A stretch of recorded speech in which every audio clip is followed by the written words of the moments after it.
against his Brewers ball club. And he goes to work this afternoon against Milwaukee. Craig Counsell leads it off on a packed house here this afternoon. Craig Counsell batting .301. He's homered just once this year. And there's a strike on the outer edge. 1 ball and 1 strike. As a matter of fact, Counsell hit in that 9th inning here on June 12, 2007. And Verlander struck him out. What a day that was. A very dominant performance. The 1-1. So Counsell behind in the count. Verlander in that last start against the St. Louis Cardinals went only 4 innings. And on that hot night, Jim Leyland decided to pull the plug after 4. He threw 73 pitches. Much different day weather-wise here today. What a gorgeous afternoon. It is 74 degrees at game time. That's a great sign by Jim Leyland, though, and that's one of the reasons why he's such a good manager, is he recognized Verlander did not have his good stuff that day. And rather risk sending him back out there in that hot weather to try to go up against that team, he decided to take him out of the game. Yeah, saves some of those bullets. That's fouled back out of play. He also knew just how taxing the previous 9 starts had been for Verlander. Verlander makes it look easy out there, but trust me, what he's been able to do in 9 of his last 10 starts is unbelievable. Yeah, in that stretch, he was consistently getting into the 8th and sometime the 9th innings. The 2-2 is a check swing roller toward third. An excuse me ground ball. Inge will throw him out. 1 gone.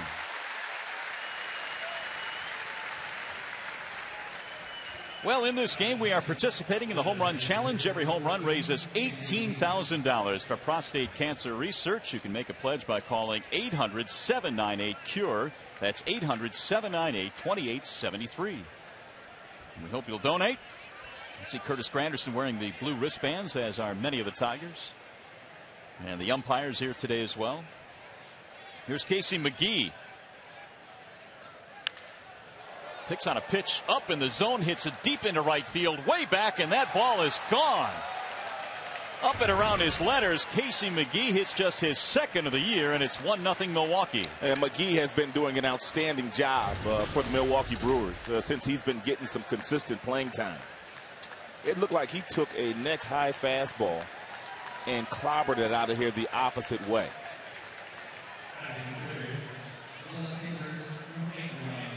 Second of the year for McGee, his 12th RBI. That's a fastball up, and when you hit a pitch like that, if you're McGee, when you leave that on-deck circle, you're convinced you're going to get a fastball, you're looking fastball, no matter where it is, you're swinging, and he guessed correctly. Hit hard to the shortstop, and right there is Everett. And there are 2 gone. They retire Ryan Braun. Let's take a look at the defenders behind Verlander in this game. Of course, it's always brought to you by your Chrysler and Jeep Superstores. Polanco not at second base today. Santiago getting the nod there. Jim Leyland takes the luxury of arresting Polanco on a day game when there's an off day the next day, which spells him for a couple of days. Prince Fielder skies one in the air foul, and that will bounce among the fans. St. Louis is coming after, Milwaukee is coming after Verlander the same way St. Louis did in his last start. Swinging early and swinging often. And Verlander and both Gerald Laird admitted that it took them a couple of innings to realize that St. Louis was so aggressive on first pitch fastballs. Therefore, we may see a few more of those change-ups and breaking balls to at least the big boys that can hurt you. And Fielder can certainly do that. 17 homers. He's knocked in 67. The 1-1. Off speed again, back to back. Nice. 1-2. Really nice. Look at this change piece. Fielder at .304 has homered in the series, and down he goes. Laird will throw to first, completing the strikeout, and that is that for Milwaukee. They jump out on top, though, and the home run by Casey McGee, and we'll go to the bottom of the first in a 1-0 game.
By a run early in this game on the McGee home run. Here come the Tigers in the bottom of the first inning, lined up like this. Curtis Granderson leads it off, then Ramon Santiago at second base. Cabrera hitting third. Your middle three are Thames, Kelly, and Inge. Your bottom three today, Anderson, Laird, and Everett.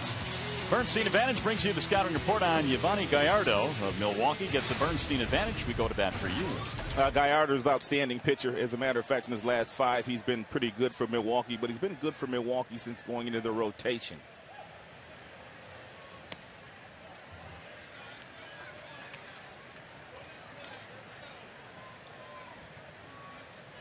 And which makes him awfully tough to hit. And he's had some control issues in the month of June. As a matter of fact, he walked 6 Cleveland Indians his last start. And Curtis Granderson, the first man to face him here. Granderson, Santiago, and Cabrera. A little bit of a different look to the Tigers lineup today. They have won the first 2 games in the series. Curtis sends a ground ball to the right side. Counsell to the grass. 1 gone. Counsell had him played deeply at second base, scooted over to his left, had him played nicely there. I was also watching Prince Fielder on that ground ball, and it's like he knew exactly where Counsell was. As soon as that ball was hit, he could have gone a couple of steps and made the play himself, but he knew Counsell was there, so he just got to the bag. Which is, I guess, one aspect of the game that Miguel Cabrera is still learning down there at first base. Yep, and one of those reasons is Cabrera is a third baseman by trade, and he still feels like he can get to a lot of balls in the infield. He's used to trying to make plays as an infielder. Santiago batting in the 2 slot, hitting .288 this year with 4 home runs. Gallardo works quickly, and the count is 0-2.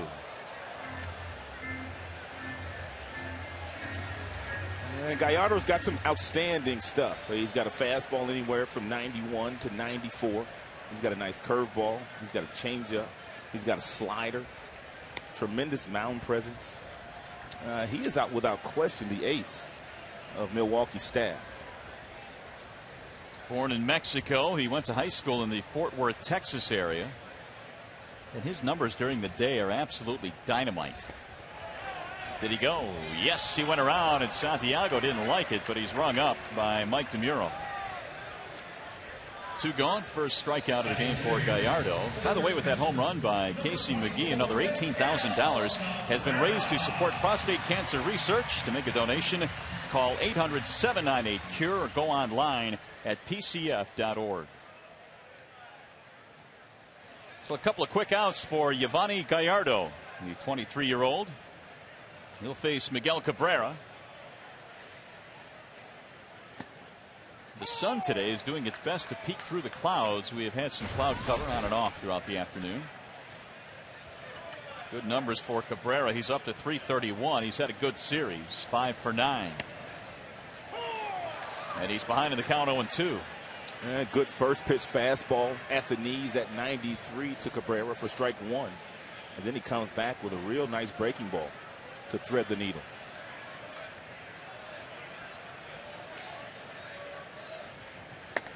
You know, I told you that Gallardo walked 6 Cleveland Indians 5 days ago. And some people that travel with Milwaukee simply said that everybody kept talking about how good a fastball hitting team Cleveland was. Therefore, Yovani went to a lot of soft stuff early in that ball game. It'll be a tough play for the shortstop Hardy, but with the runner, he is easily able to get Cabrera. The Tigers go 1-2-3. Quick inning for Gallardo. 1-0 Milwaukee.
7-0 on the McGee home run. And today you have a chance to voice your opinion. Here's the question today. Who's the best father-son combo in Major League history? Was it Bobby and Barry Bonds, Cecil and Prince Fielder, Ken Griffey Jr. and Sr., or was it Cal Jr., Sr., and Bill Ripken? Use your cell phone, text A, B, C, or D to FSDET. See the final results post-game during Tigers Live. Here's Frank Catalanato to lead it off. Catalanato, Cameron, and Gamble in the second for Milwaukee. Verlander back to work, down by a run. And he misses inside with a fastball. 1 ball and 1 strike. Catalanato, a former Tiger, played here in the late 90s, 97, 98, 99. Verlander missing outside with a changeup, and the count goes 2-1. And Catalanato, a good fastball hitter. Does not try to do a whole lot with the baseball. Simply takes what you give him. He's looking to put the ball in play.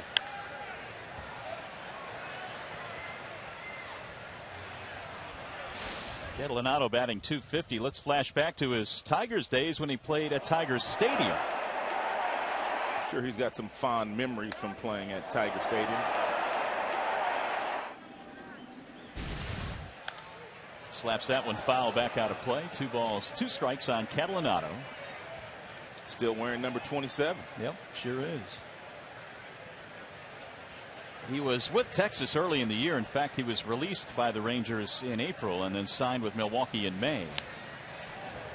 It's a guy that can play a bunch of different positions, and the type of guy, Rod, that I think a lot of teams need. You know, one of those guys that can come off the bench, do a lot of different things. Unselfish player. Leader in the clubhouse, not going to complain when he's not playing, but simply root his teammates on. Everybody needs a Catalanato on their roster. He's giving Verlander a battle here in the second. Cameron and Gamble to follow. You know, one of the toughest things to do in this game when you've been an everyday player to all of a sudden accept that now you're a role player. And I think Catalanato has accepted that with the last couple of roles that he has had, and whether it be Texas or now here in Milwaukee. And this will be a 9-pitch at bat here. Here comes number 9. And he finally takes care of him. A strikeout of Catalanato. It's a second strikeout for Verlander. 1 gone, and here's Mike Cameron. Tigers have won the first 2 games in this series, and really the Brewers, coming into this set, had really manhandled the Cleveland Indians. They swept the Indians. They scored 30 runs in a 3-game series. Ground ball, base hit right field for Mike Cameron. 1-out hit, second hit of the game now for the Brewers. No disrespect to the Cleveland Indians. They're a good big league team, but they're in last as we speak, and the Tigers came in first place. And their offense has showed up, which it really hadn't been in consecutive days lately. So I think that's one of the reasons why the Tigers have been able to win a couple of games here against a good Milwaukee team. Minnesota lost yesterday, so they gained a game in the standings. Up 3 now coming into play today. Swing and a miss. I think Verlander and Laird have recognized early in this game what they didn't in last game for Verlander, is the fact that they may need to throw a few off-speed pitches early in counts to some of these Milwaukee Brewers hitters to keep them off the fastball that Verlander's featuring. Well, the Brewers now have had at least 1 base hit in 14 of the 18 innings played in this series. They had the homer in the first inning by McGee, and now the single by Cameron here in the second. Ken Maka's team slipping out of first place over in the National League Central. The Cardinals have caught them and passed them now, courtesy of the 2 Tigers wins. Looks like Milwaukee has a pretty good game plan against Verlander today. The 2 hits that they do have, both off the bat of right-handed hitters, and both have gone the opposite way. You can't try to pull a guy that as good as Verlander is.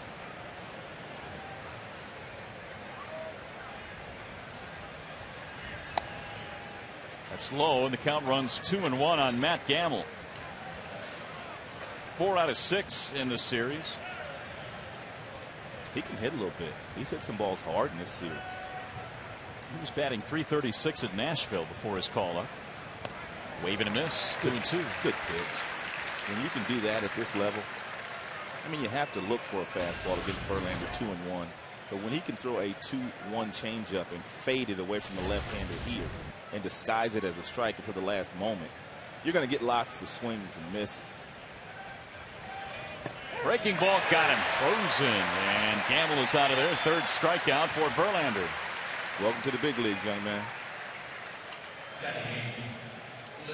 Well, this game is available in crystal clear high definition on Fox Sports Detroit HD, sponsored by Comcast. It was a heck of a breaking ball there by Verlander to get Gamble. He has struck out fielder Catalinato and Gamble now.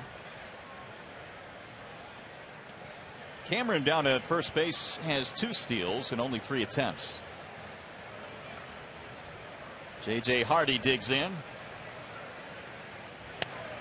Fastball down the middle for strike 1. J.J. Hardy was the final out of that no-hitter in 2007, June 12th. And trust me, he hears about it all the time. I'm sure he does. That'll get away from Laird. Gerald will run it down. Cameron will go to second. Wild pitch, moving the runner into scoring position. And by the way, speaking of that no-hitter, Ron, did you know that Ron Kulfa, today's home plate umpire, also called balls and strikes that night? No way. He did, for the Verlander no-hitter. Did he really? So as the schedule would have it, 2 years later, here he is behind the plate, Verlander against Milwaukee. You can't draw that stuff up. The 1-1. I really like the way that Verlander's going after Milwaukee. Breaking balls and changeups. And he'll break this fastball out pretty soon. And they'll be looking for some breaking balls, and he'll throw it right by some guys. The art of pitching. Keeping good hitters off balance.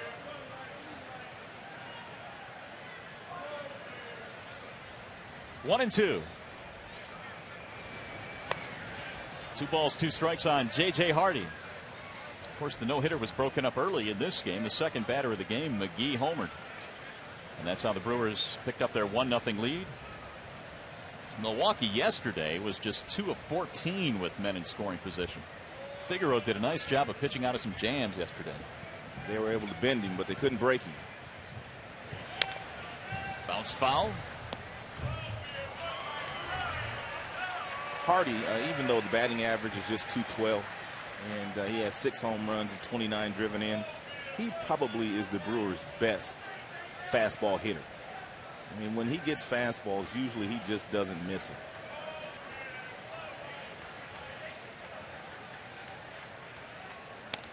Here's a fastball at 97 up and around the letters. He missed that one, though. 4 strikeouts for Verlander. You're watching Tigers baseball on Fox Sports Detroit. Brought to you by Bell Tire.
Brewers on top 1-0 as we go to the bottom of the second. Marcus Thames will lead it off, and he had himself a big game on Friday night.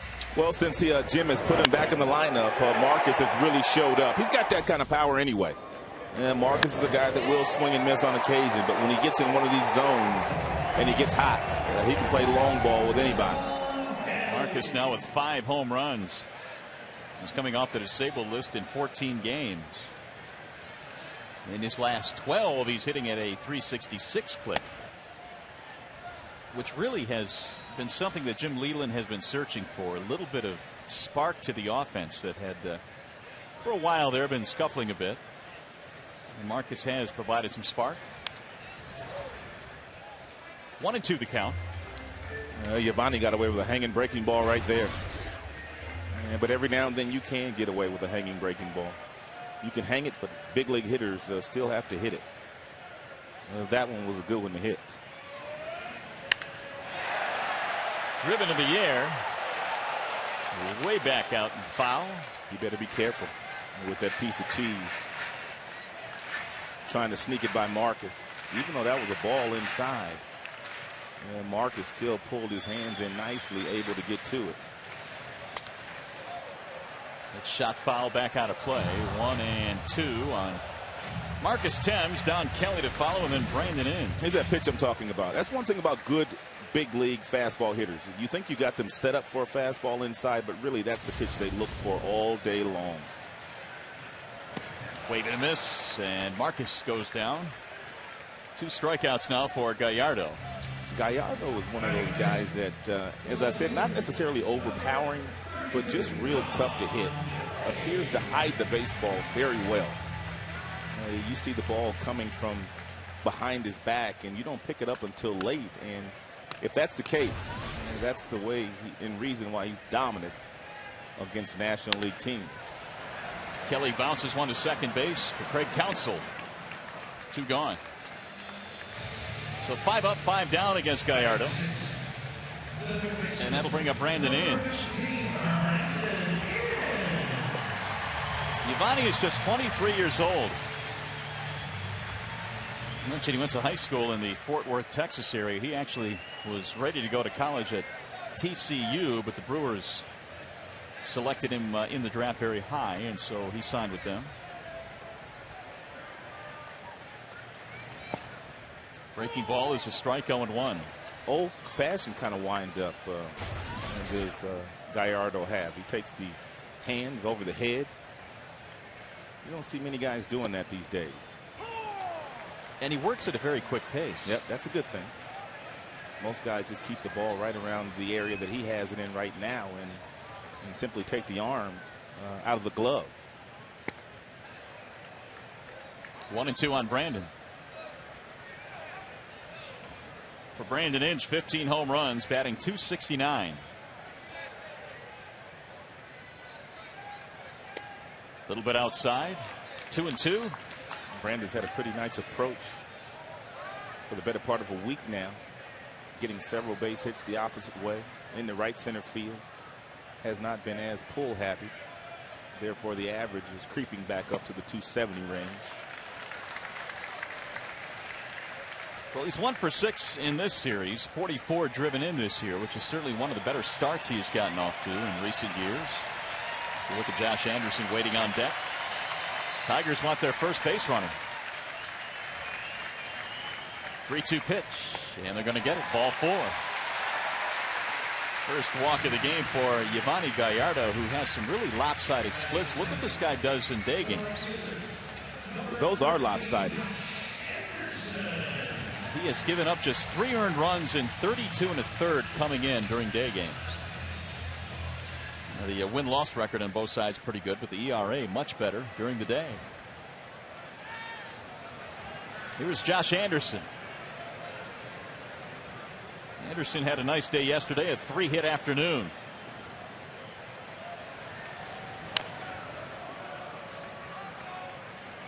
Maglio's still on the bench these days. There is some thought that perhaps he'll come back in the Chicago Cubs series. In the meantime, The Tigers have Anderson today playing right field.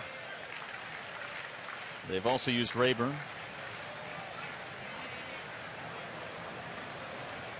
The 0-1. Sliced foul. No balls, 2 strikes. We can say this, with the injury to Carlos Guillen this year and the struggles of Maglio Ordonez, a lot of the Tigers' good young players are getting opportunities. And there have been some ups and downs. The 0-2 again. Inside on Anderson. That's usually the case with young players. They have to make adjustments on the fly. And for the most part, the guys have done that, whether it be Anderson or Kelly or Rayburn. Dusty Ryan just got here. Cleat Thomas down the minor league. Larish, all of them have made some nice contributions for sure. 2-2. Anderson's average up to 269 with his 4 hits in this 3-game series so far. You heard his thumb yesterday diving in the first base on a bunt early in the game, trying to get away from a tag from Fielder. Grounded to the right side. Counsell again scooting to his left. Nice play, and the side retired. Tigers get a 2-out walk. Strand man. We go to the 3rd on Father's Day. It's 1-0 Milwaukee.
Figaro, who made his big league debut, and really, all things considered, not a bad job. Not bad at all. I was talking to Jim before the game, and I said, "What'd you think of the youngster yesterday?" He said, "He's got talent, which I like. You know," he said, "probably didn't command the fastball in the strike zone as much as he should have, but when the day was done, he got himself his first major league win. He struck out 7 through 90-plus pitches and got a nice handshake from the skipper. Good day." He'll take those numbers. Yes, indeed. And because of that, the Tigers have a chance to sweep here this afternoon. Jason Kendall leads it off. He'll be followed by Craig Counsell and then Casey McGee. The McGee home run in the first, the difference so far. Verlander has struck out 4 already in this game.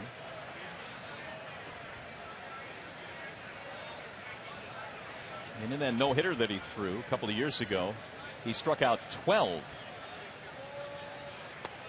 Wave and a miss. Is 12 still his career high? No. Did he touch that this year as well? I was about to mention that lasted until May of this year. Yeah. He struck out 13 twins. Oh, he got 13 Twinkies that day. And that was the 3rd straight start that he had 10 or more. That's popped up. Will it stay in play? Apparently not. Back to the seats. He's got incredible stuff. He's one of the top right-handed pitchers in the game today. Unbelievable mound presence. And the thing about Verlander, he knows he's good. And sometimes you can be good, not necessarily know it, but Verlander knows when he goes out there, he's going to be tough to beat on any given day. Well, it's that confidence that he walks around with. And I saw him walking out of the dugout before the game, walking to the bullpen to warm up. And the fans down the left field line were giving him a standing ovation, and he just walked straight forward. Tunnel vision. Tunnel vision, exactly. And it's not that he didn't want to acknowledge them, but he was just in game mode. And that happens very early. But in his last 10, he has been really good. That missed inside. Verlander walked him. Leadoff man is on. Number 9 hitter walks. Hey fans, party suites for select Tigers home games in June and July are on sale now and include a $300 food credit. Tickets start as low as $85 per person with a minimum of 20 people. For tickets, call 313-471-BALL or log on to tigers.com. Party Suites, great place to watch Tigers baseball. Here's the top of the order now, Craig Counsell. He bounced out to start the game.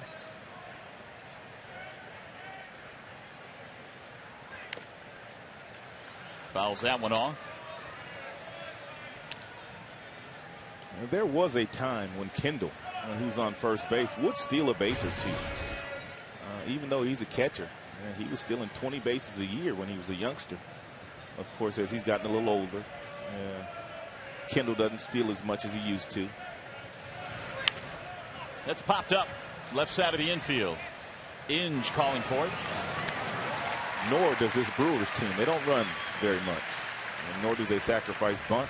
They simply try to outslug you.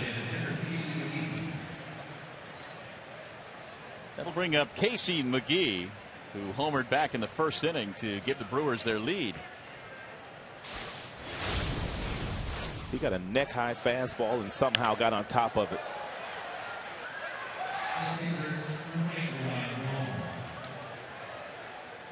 And for McGee, it was his second of the year.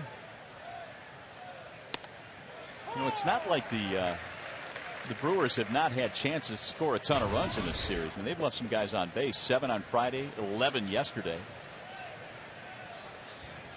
And they put a few on already here this afternoon. McGee has had a 4-hit series. 1 ball, 1 strike. 92 RBIs last year at AAA. He was in the Cubs organization playing at Iowa.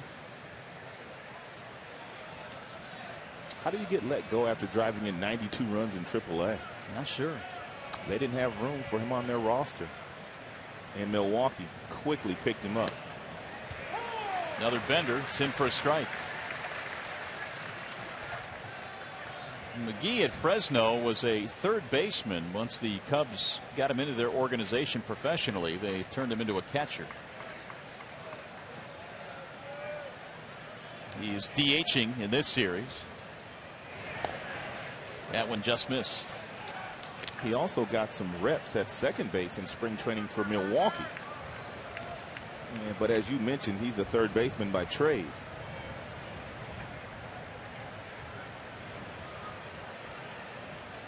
Two and two.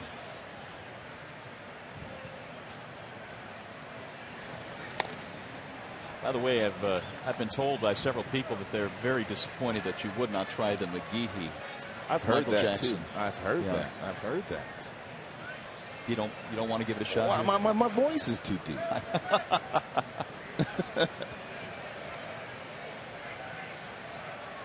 I'm with you. I can't get that high of a pitch. 3-2 on Casey McGee. Now maybe Luther Vandross or somebody like that. Maybe. 3-2 with a runner going, and it's looped over the head of the second baseman Santiago. Kendall will go to third base, and a bloop hit for Casey McGee, his 5th hit in the series.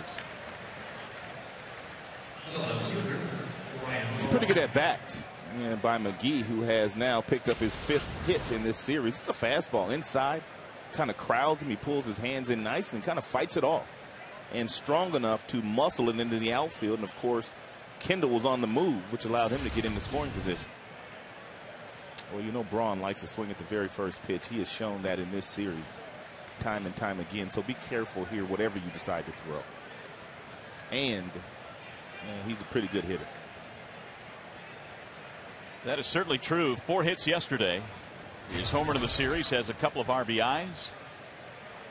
And we talked about this on Friday night. Their 3 and 4 combination is lethal. 117 RBIs between them. He had a rip there. That's the best dynamic duo in the majors.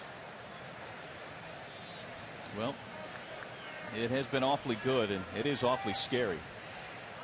If they're going to get back to where they got to last year, though, getting into the postseason for the first time in 26 years, they're going to need some other guys to step up offensively, too.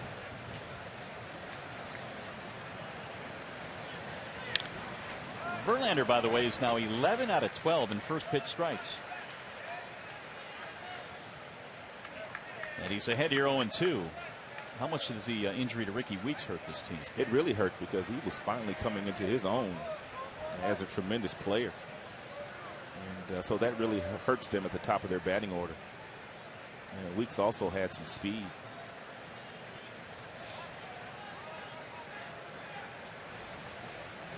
Breaking ball right in front of the plate. Laird will pounce on it. Quick throw. And they hold the runner in the process. It could have been a little bit of a tricky play because Verlander, he is such a good defender. He was charging that ball, but Laird took a man very quickly. There must have been some kind of verbal communication. And right now, obviously, we can't see the lips moving of Laird, but he must have called Verlander off. And then we see the hand go up, which tells Verlander, I've got it, and he picks it up, and he throws it over to first base. Got a real good shot there of Laird picking that ball up. He told me something the other day that I had never heard in my life. He said when he grew up, his hands were so small that he learned to throw the ball with 3 fingers on the ball, almost like throwing a changeup. 3 fingers on the baseball instead of like most guys throw the baseball with just 2 fingers on the ball. Your index finger, your middle finger, and of course your thumb is at the bottom. He throws it with 3 fingers. Still. That's fouled back out of play. You don't very often see that. In fact, I don't know of anybody else that does that. It has worked for him, though. Well, he's got tremendous accuracy with his throwing arm. He's got a strong arm. And he throws it with 3 fingers. The 0-1. Down to block that one. Here we go. Watch how he picks this ball up. He's going to pick it up, and he's going to have 3 fingers on the ball. And he picks it up, wheels, and throws that particular way. 3 fingers. Right on the money. Boy, Exmo's really nice. Swing and a miss. Big rip by Fielder. Fielder's been getting a steady diet of off-speed pitches in this game. Brink struck out back in the first. He's got a vicious swing. He does.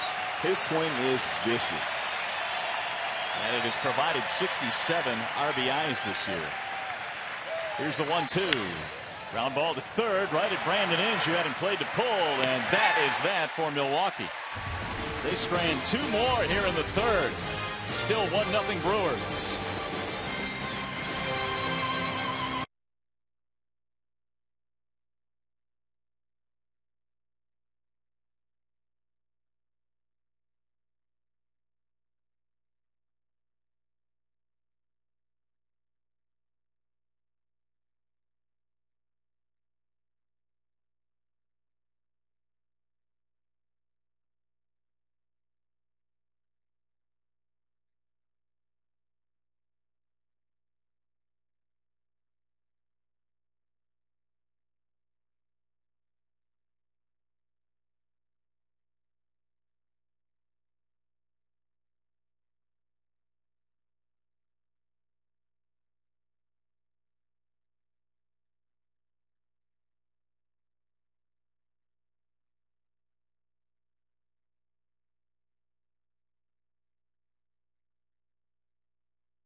Tigers baseball on Fox Sports Detroit is brought to you by Bell Tire. Trust us, will make you happy. You came in. That's a promise.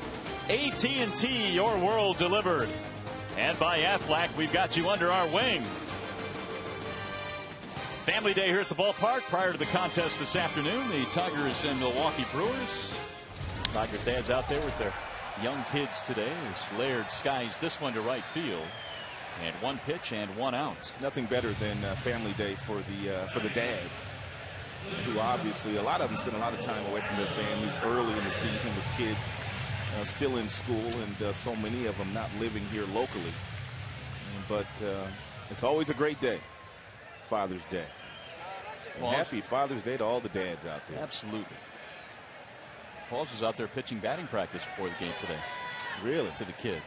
Pauls didn't hit anybody, did he? No, Pauls didn't throw hard enough to hurt anybody. Here is Adam Everett with one out. Everett at 253. He's knocked in a couple of runs in this series. He has gotten a lot of big hits this year for the Tigers. And he just seems to always come up in a situation where the Tigers need a big hit, or they need a sacrifice bunt, or the ball put in play on a hit and run.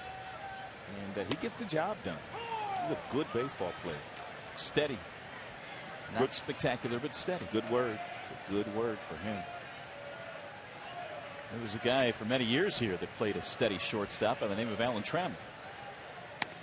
There is strike three in the outside corner, and Everett is out of there. The third strikeout for Yovani Gallardo, who really, Rod, had kind of a remarkable year last year in that he even pitched at all. He suffered a torn ACL in the month of May covering first base.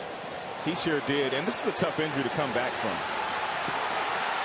That looked absolutely ugly. Saw Prince Fielder kind of crossed his path, and Gallardo, trying to avoid Reed Johnson, suffered that torn ACL. Came back and just made one start in the regular season. Then he got the ball in the postseason. And for Milwaukee, their first playoff game in 26 years. He was on the mound. Unbelievable. Of course, CC Sabathia had to pitch the game before that to get him into the postseason. So that's why Gallardo got the ball. Remember him? Yeah.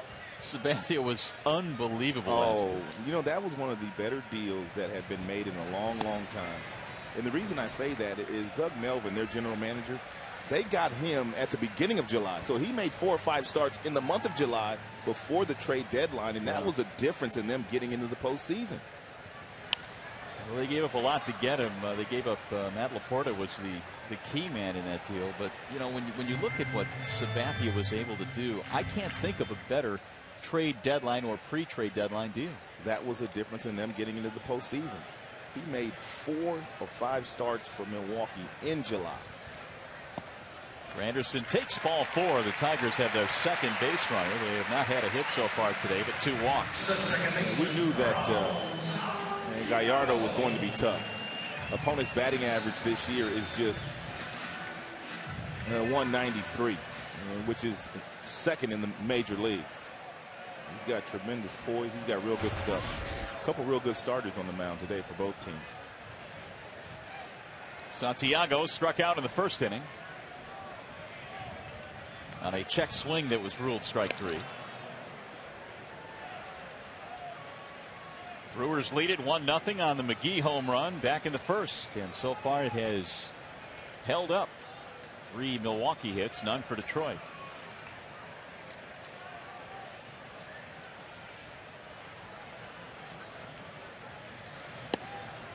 Strike called on Ramon.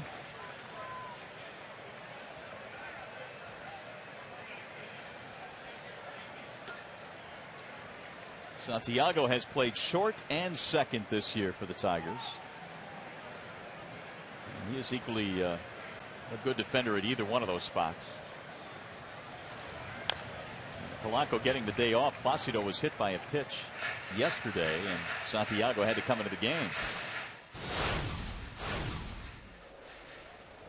It's in the 6th inning, and both Polanco and Jim Leland said that he's all right, but I don't think Jim taking any chances here this afternoon, getting Placido the day off.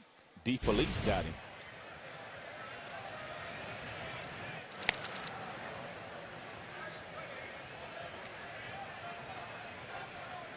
0-2 on Ramon. Granderson 11 steals in 14 attempts. His percentage very good this year. And he bluffed. Grounded foul. And Gallardo would be tough to run on. That slide step that he's featuring. And it takes him little time from getting the ball out of his throwing hand into the glove of Jason Kendall. He'd be tough to run on. You almost have to guess breaking ball and hope that he bounces one, which would allow you to steal a base. But he's quick to the plate. There goes the runner. Strike 3 called. Santiago is out of there. And that's it for Detroit. 4 strikeouts now for Gallardo. Still 1-0.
To throw 2 no-hitters against the same team.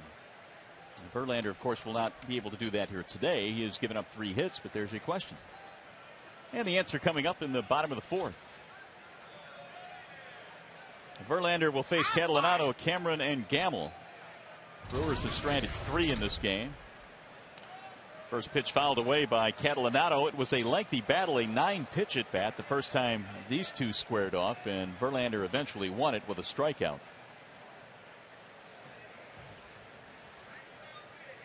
Justin's 0-1 pitch. Fastball on the outer edge, 0-2. Catalanotto back in 06 played for Team Italy in the World Baseball Classic, and again this year as well.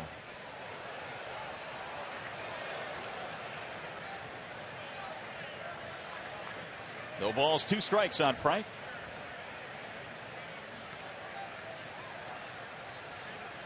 The 0-2 pitch is rolled towards second base. Easy play for Santiago. 1 out.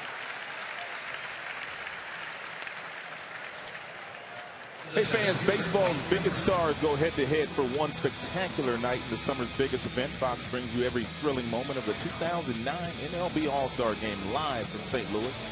Coverage begins Tuesday, July 14th at 8 p.m. Eastern, only on Fox.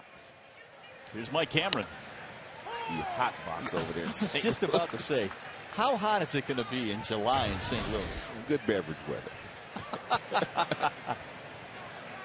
It will be. Real good beverage weather. From morning till night. And Fox does a wonderful job with that All-Star game every year, no matter which city it's played in. Cameron cuts and misses. I know the city of Detroit put their best foot forward back in 05 when they held the All-Star game here at Comerica Park. What a beautiful setting. It's amazing the amount of coordination it takes, because it's not just the game anymore. I mean, it used to be all about just the game, but now it's an event, a 3-day event. It really is. And I know the Tiger staff in 05 really did a ton of work beginning the year before. There's a check swing strike call. Got him on strikes. Verlander picks up another strikeout, and Cameron didn't like it. There's certain days when you have this kind of pitching matchup, Verlander against Gallardo, and you don't know if it's going to shape up to be that way, but this one has shaped up to be that way. And it appeared that Cameron may have had a little bit of a beef, but Dale Scott thought he went too far. That is 5 strikeouts. Ball outside. And he really hasn't needed a whole lot of pitches to get those strikeouts here today because of what you said. Last half inning, at the time, he was 11 of 12 in first pitch strikes. And he really continues to pound the strike zone with first pitch strikes. For a guy like Verlander that has the stuff that he has, if he's getting ahead of you, your chances decrease greatly in doing something against him.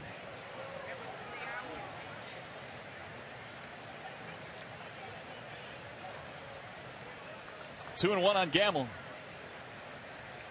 He fanned him back in the second, one of the 5 that Justin has this afternoon. But now he's fallen behind 3-1. In fact, Verlander was 14 of 15 in first pitch strikes up until this hitter. Still very good. You think? Perhaps a little better than very good. Really, really, really good. 3-2.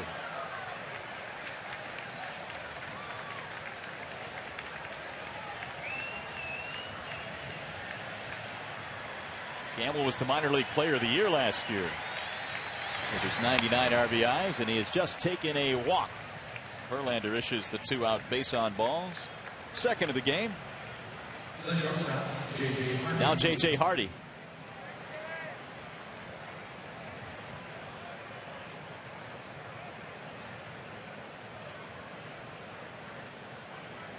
Hardy also struck out. That was back in the second.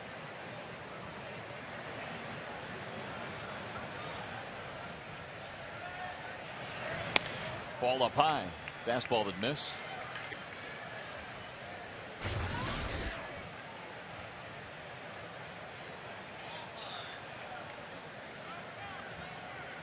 Twins winding up their series at home against Houston today. The 1-0. And the Tigers, with their first 2 victories in this series and their 3-game winning streak, lengthening their lead a little bit in the Central.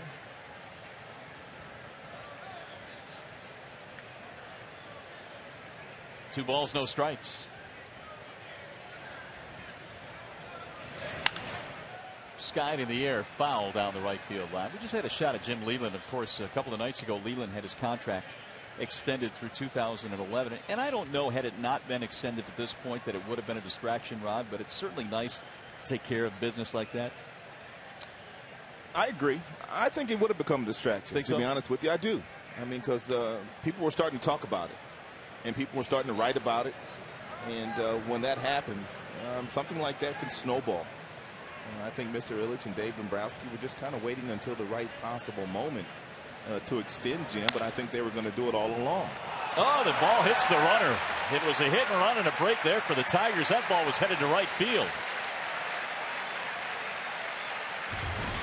Gamble hit by the ground ball, headed to second base. He wasn't looking, and the Tigers get a break. Verlander gets through the 4th.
take one more look at the play of Gamble running from first base here, and the ball's going to hit him off the bat of Hardy. And obviously that was a straight steal, and you're not necessarily looking in to see what happens on a straight steal. And that is ruled the putout goes to the second baseman, 4 unassisted, and the hitter actually gets a base hit. That would be Hardy. He is credited with a single, and the putout goes to Santiago. Hardy needs some base hits about now. That was a tough break for Milwaukee. You know, had there been like one out hit and run situation, usually the base runner takes a look in, so he would have known exactly where the ball was. Cabrera with a base hit to left off the glove of a diving Matt Gamble at third. And the big fella starting to heat up again. He had a tough start to that lengthy road trip through Chicago and Pittsburgh, and even the first game in St. Louis, but he has been getting busy. Well, how about the Aflac trivia question? Who was the only major league pitcher to throw 2 no-hitters against the same team? Nolan Ryan. And that was my guess, since he had 1,000 of them. Yeah, exactly. That was too easy, I guess. But it's wrong. It's Addie Joss of the Indians in 1908 and 1910. There you go. I remember him. You do not. Give yourself a star if you knew that one. No, I don't. I didn't know that one. It was a good question, though. If you don't know it, that's what makes it a good question. Nolan Ryan was a good guess. So Marcus Thames is up there now. Tigers have the tying run on. That was their first hit of the game. Marcus struck out back in the second.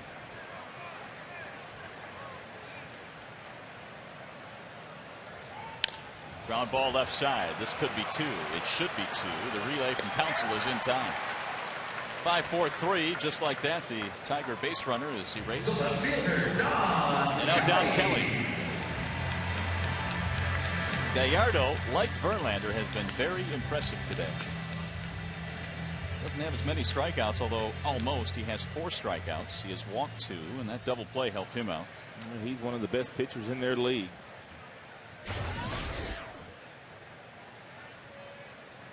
Kelly 0 for 1. He bounced out his only time up. Donnie has showed a pretty good bat. When he was called up from Toledo, he was 3rd in the International League, hitting .339.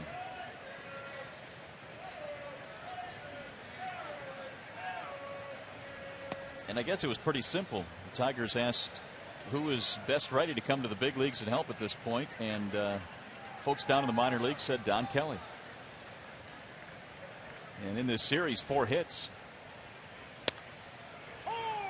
It was ironic that he was called up when the Tigers were in Pittsburgh, which is his hometown, and his only other big league experience was with the Pittsburgh Pirates.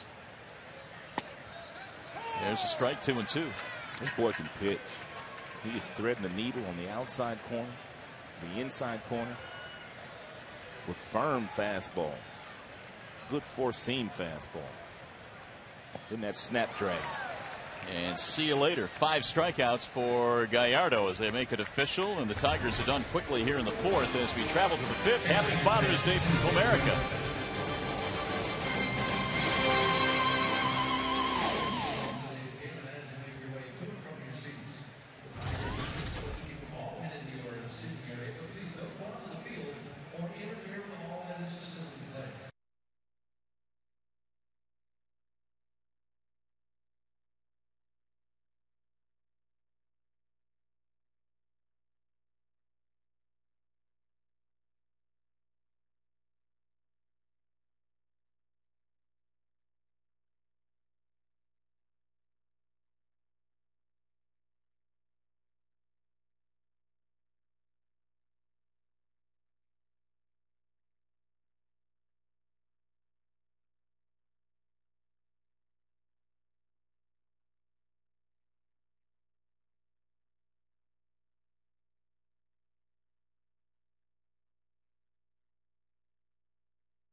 Tigers players.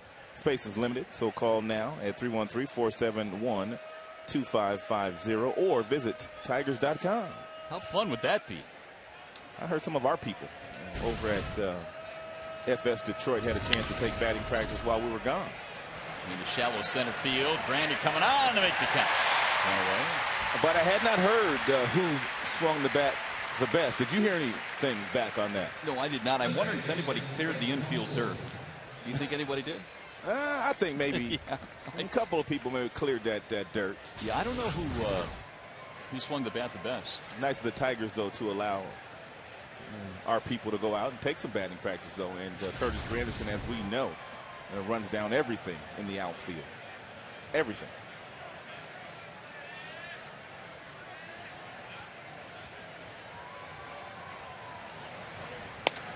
There's a strike called on Casey McGee, who today is 2 for 2.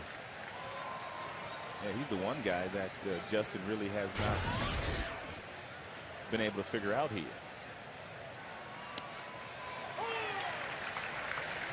0-2.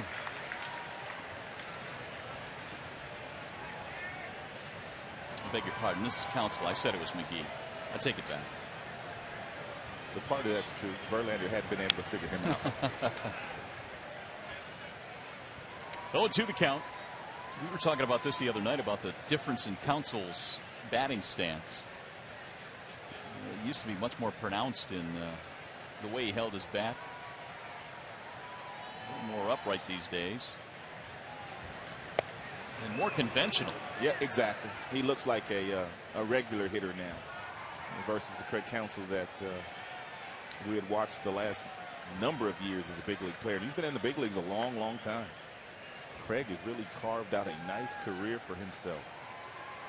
He's been on a couple of championship teams.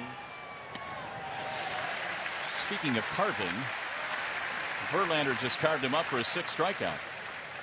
2 gone, and now Casey McGee, who was 2 for 2.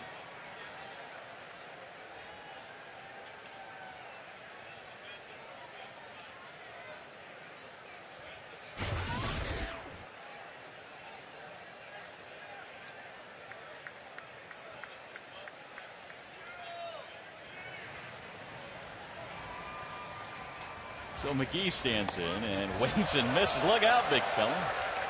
There goes the bat. Almost lost his footing. That's what happens when you're looking for a fastball first pitch and you just know you're going to get the fastball and you still swing. He hurt himself on that swing. Verlander threw him a breaking ball and he tried to back leg it and looked like he hurt his ankle or his knee. One of the two. But a huge swing by McGee.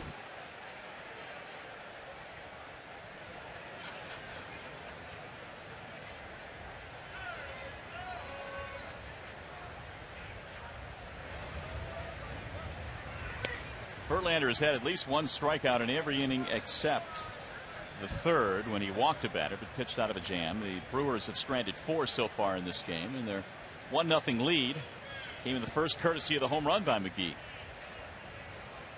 The 1-1.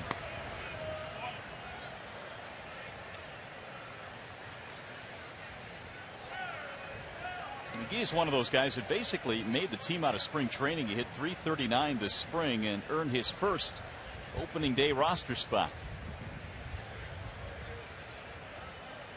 2-1. Now Verlander behind, 3 balls, 1 strike. I don't know why, but he reminds me of Kevin Youkilis. Really? Yeah, he does. Just the way he stands in that batter's box, it just looks like he's all business and ready to do some damage. Grounded towards short. Routine play there for Adam Everett. McGee is outside, retired. A 1-2-3 frame for Verlander. You're watching Tigers baseball today on Fox Sports Detroit.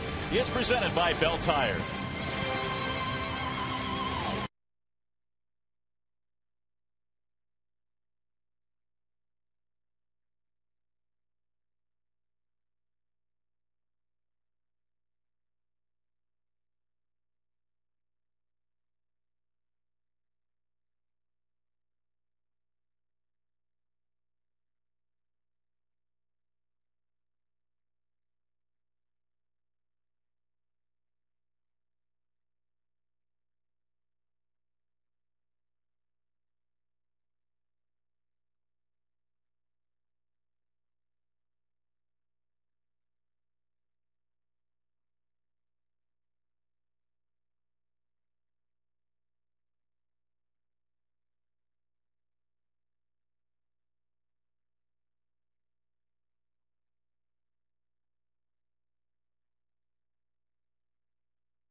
Father's Day here at the ballpark today. The Tigers and Milwaukee in the bottom of the 5th inning, and it's 1-0 in favor of the Brewers. Brandon Inge leads it off for Detroit. It'll be Inge, Anderson, and Laird facing Yovani Gallardo, who has been really good so far. He has given up just the one hit, the single by Cabrera last inning. Much better control today for Yovani than he had 5 days ago against the Indians. He only walked a couple in this game. He walked 6 Indians 5 days ago. Here's the 1-1. And that start was on the heels of back-to-back starts in which he walked 4. He's had some control issues in the month of June. Inge had a base on balls in the 2nd inning. A 1-2.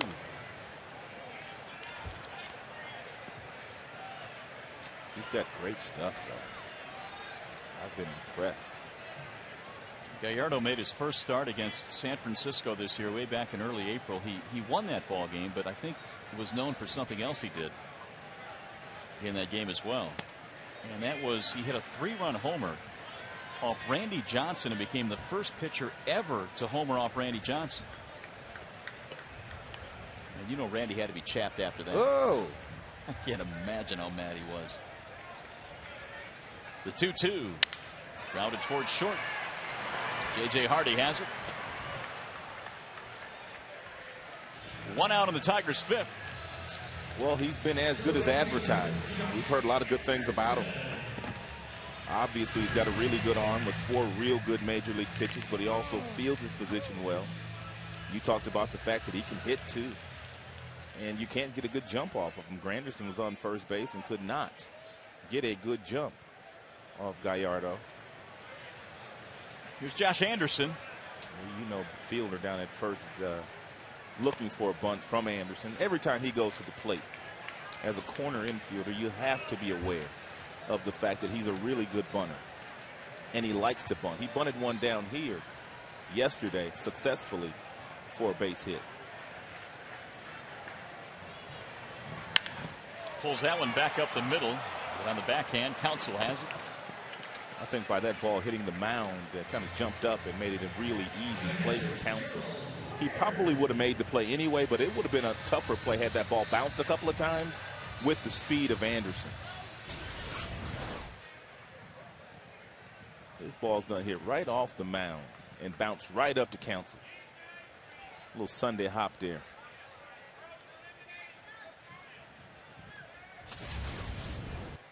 Two-out chance for Gerald Laird, who fly to right field back in the 3rd. Again, the Tigers have managed only 1 hit so far against Gallardo. Strike called on Gerald. What good pitching will do. It will shut down the offense. And the Tigers' offense last 3 days has been really good. Drilled to center field. That's a base hit. And Laird has his first of the game, the 2nd for the Tigers. 2-out base runner. Coming into this game, Laird had hit .417 career against Milwaukee. Picks up another base hit. It'd be nice to see his bat perk up a little bit. He does an outstanding job from behind the plate. But it would be nice to see Gerald start to pick up a few more knocks. Everett lines one into right, a base hit. Laird hits the bag at 2nd. He's coming to 3rd. Catalanato's throw gets away from the 3rd baseman. Laird gets up. He's going to come home and now turn around. Very wisely, because that ball came right back to Gamble. Everett will take 2nd. Leland's going to try to get an interference call here out of 3rd base umpire Mike DeMiro. I don't think he's buying it, though. I don't think so either. A little bit of contact, but I don't think enough to change it. Let's take one more look at it. Good heads up base running by Laird, going all the way to 3rd, challenging the arm of Catalanato. And then take a look after the slide here.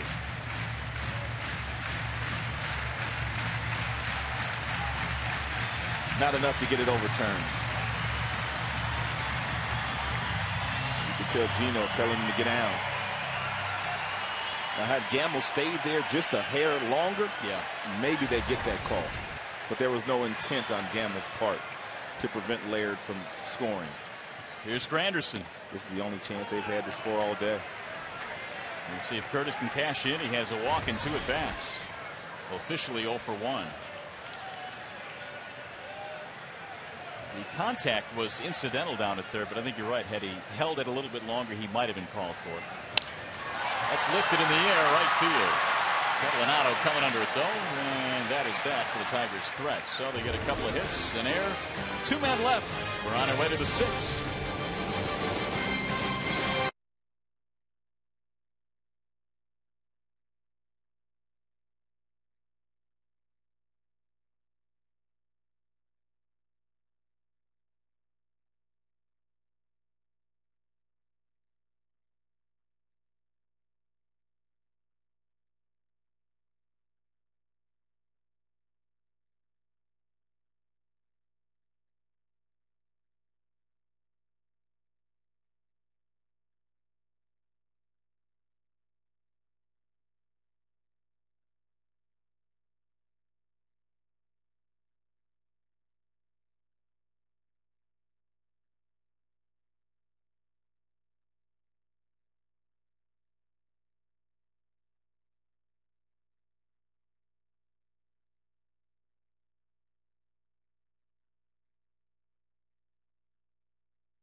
Windows, we can do that. We are the factory.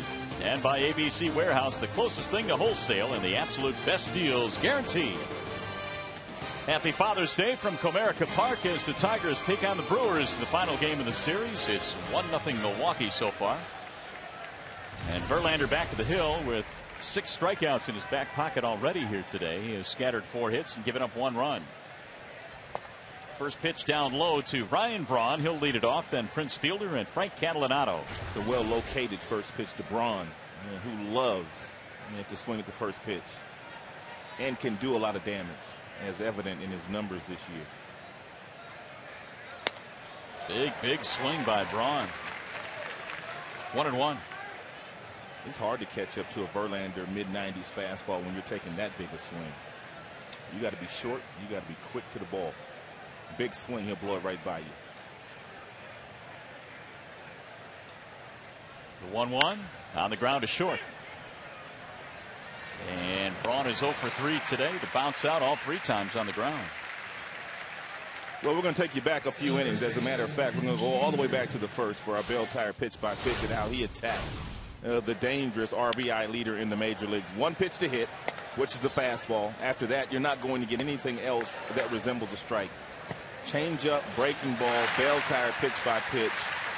Absolute tremendous pitch sequence there by Verlander and Laird. Driven right at the second baseman Santiago as Fielder hits it right on the button. With the married men off the infield. It's Father's Day. It is Father's Day, that's right. That's the one day where that saying really comes in handy.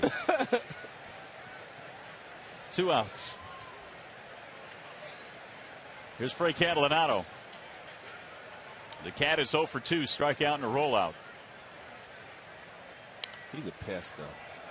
He's a pest. He stands in that batter's box, fouls off everything. He had a 9-pitch at bat, and his first one back in the 2nd inning. Verlander eventually struck him out, but it took a while. That's flared into center field. Granderson, and it's going to be caught by Kelly, who cuts in front of him. Quick 1-2-3 inning. Nicely done. A 6-pitch inning. Bottom of the 6th coming up.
about the dads today? Happy Father's Day. We're going to show you some shots of some dads with their kids sitting on their laps, sitting side by side, just kind of hanging out with dad on Father's Day. Of course, Coors Light freeze can brought to you by Frost Brewed Coors Light. Well, we'll see if the Tigers now can get something going. They threatened in the 5th inning with a couple of runners but failed to score. Gallardo has been really good today. Santiago, Cabrera, and Thames in the Tigers' 6th. 3 Detroit hits, all singles. Ramon 0 for 2. 1 ball and 1 strike. In fact, the Brewers have had only 4 hits, so both Verlander and Gallardo. As advertised here this afternoon, showing bunts, and Ramon dragged it foul. It's also one of those games, partner, that Verlander and also Gallardo, they knew before the game even started that they had to be at their best because their track record this year tells everybody that they're going to shut down the other team. Very little room for margin for both these guys. Well, and when you go into a series finale with 2 wins and a chance to sweep, and you've got Verlander on the mound, you think your chances are pretty good, but the other guy's pretty good as well. The beach ball here at Comerica Park on a partly sun-splashed afternoon.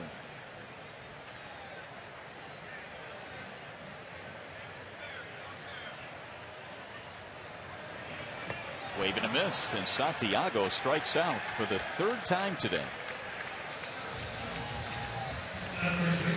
It's number 6 for Gallardo. Cabrera, you're going to have to display some patience. And you know that Gallardo is not going to let you beat him today. You're the best hitter on the Tigers team. And so if you're going to get another base hit, you're going to have to hit his pitch. He's had that kind of command today. 0-1. Kendall behind the dish, a veteran catcher. He knows as much. 6 for 11 in the series for Cabrera, and there's another base hit. This one will shoot the gap into left center field. It's cut off by Braun, and Cabrera heads back to first base with a 1-out single. If for no other reason, that kind of validates how good he is. He's a superstar player with tremendous talent as a hitter, and we're going to show it to you in Lincoln Mercury Exmo. And Gallardo has been carving up everybody in this game. I mean everybody. And Miggy gets a breaking ball away from him and gets those hands through there and gets himself a base hit. Nice job by Braun in left field because that could have very easily been a double. Thames hit into a double play in his last at bat. Well, Thames can't try to pull. I mean, Gallardo. You have to simply think about maybe driving him up the middle. He may knock Marcus off the plate, but really he wants to get him out with breaking balls and soft stuff away from him. Marcus has to be aware of that. Driven in the air. Deep left center field. Way back. Cameron going to the wall to make the catch. How did that stay in here? Oh, I can't believe that thing stayed in the ballpark. How in the world did that stay in here? The sound of that thing was loud, and it had the sound of a home run. That's good pitching. Make him hit it to the deepest part of the ballpark. Marcus had the right idea, though, and by going right back up the middle. Listen to this. Oh. It's a home run in every other ballpark in the big leagues, but not here at Yellowstone. Even Marcus thought he had it. I think everybody in this yard did. The echo. Here's Don Kelly.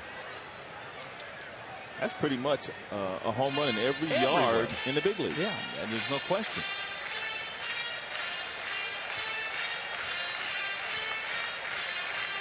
He sent Cameron all the way to the wall, and Marcus almost hit another home run this series. Get back in the weight room, young man. I don't think he needs that. Jackson tell him you got to go about 5 more feet to the left. I think you got one. Exactly.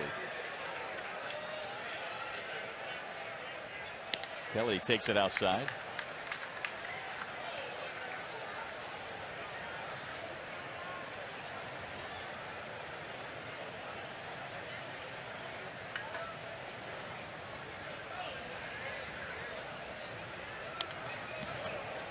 2-1.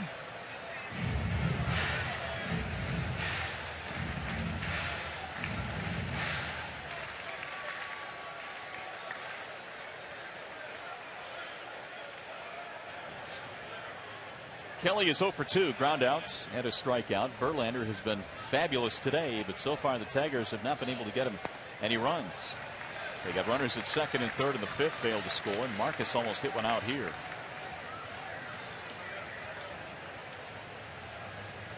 Each team with 4 hits.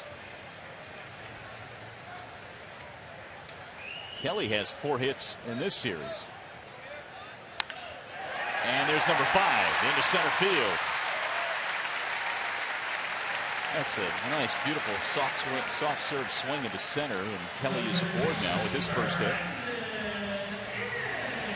He served that thing back up the middle.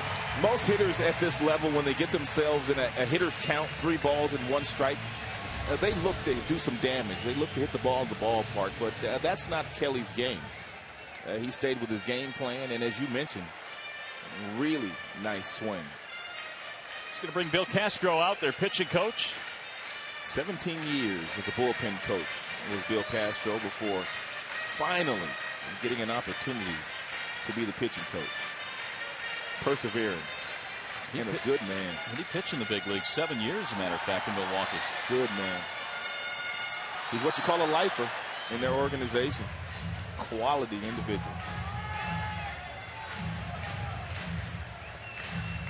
So the Tigers now have 2 on and 2 out, and a chance for Brandon Inge.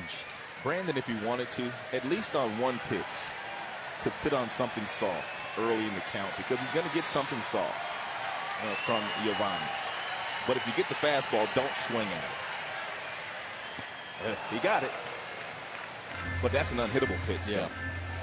And I think that's what happens, too, is that I knew that he was going to get a breaking ball.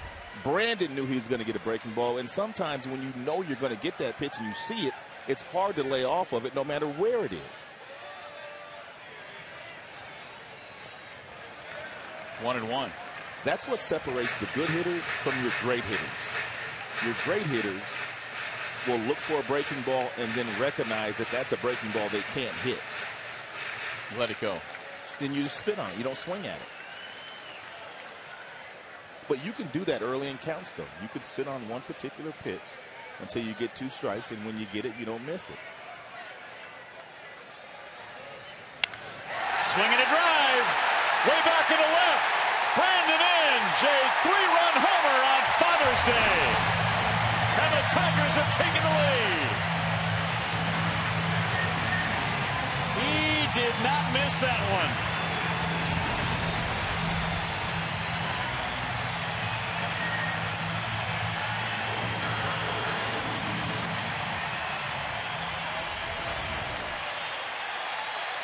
Brandon got another off-speed pitch. I think it was a changeup. 3 straight off-speed pitches from Gallardo in this at-bat. Brandon was looking for it. It was up, and he busted it. Boy, did he. And with that home run by Inge, another $18,000 has been raised to support prostate cancer research. 800-798-CURE is the number if you'd like to donate. A long drive into left field, and the 3-run shot for Inge, number 16 in the home run column this year. 2 breaking balls and then a changeup. Marcus came close, but Inge was able to clear the wall. He pulled it down the left field line. Good approach. I mean, that's just going up there with a game plan and knowing that you're going to get something soft to hit. Chopper hit to the shortstop. Hardy gobbles it up. Anderson is gone, but a very fruitful inning for the Tigers. 3-run shot, Brandon Inge. Tigers have their first lead of the game.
t-shirts, jerseys, sweatshirts, and more.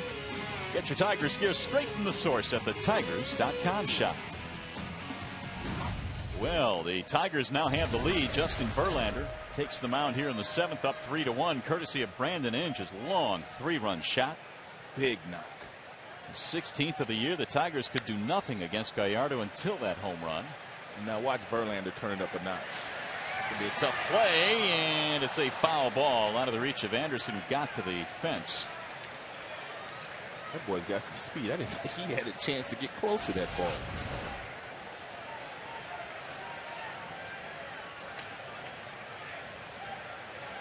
Close but no cigar. Cameron leading it off. It'll be Cameron, then Gamble, then Hardy. Verlander had 91 pitches through 6 innings.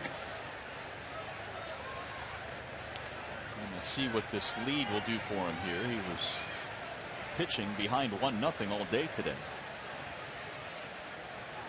The 2-1. Cameron has a single and a strikeout.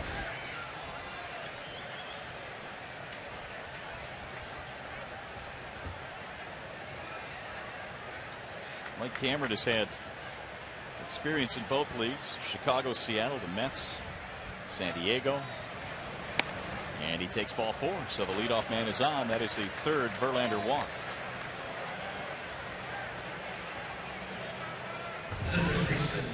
Well, Verlander's touched 98 in this game, and he's also gone as low as 76 miles per hour with his changeup.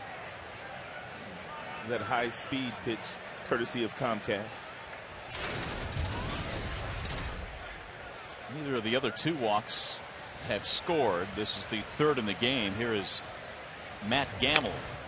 Ball up high, 1-0, and that's going to bring Gerald Laird out to the mound.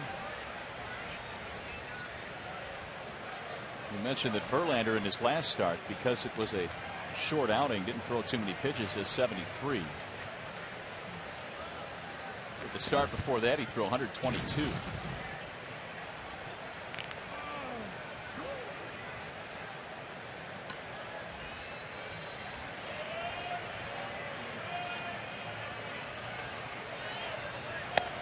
Strike call. 1-1. And the 3rd baseman, Matt Gamble.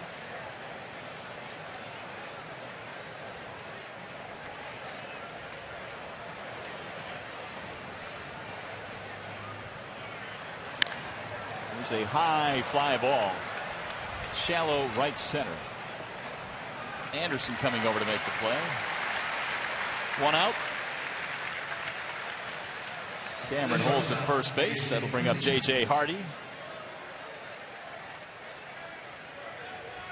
Hardy a strikeout and a single as the Tigers get the bullpen working now. Zumaya is the right-hander and Bobby C is the lefty.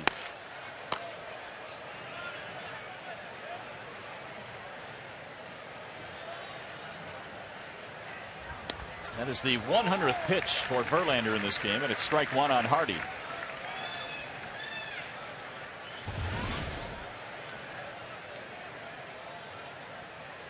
JJ now 4 hits shy as you look at the pitch count on Verlander of 500 hits. Runner going, throw down to second.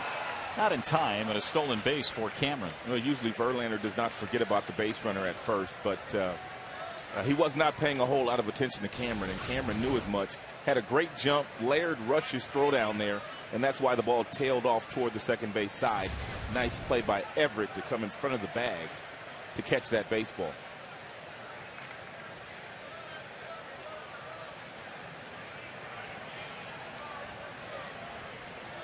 Paying attention to him now.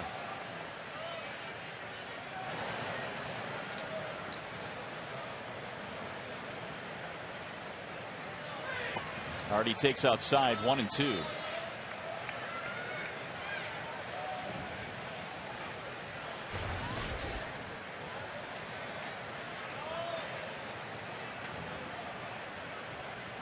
Hardy's 24 home runs last year, second among shortstops in Major League Baseball last season. The 1-2 pitch.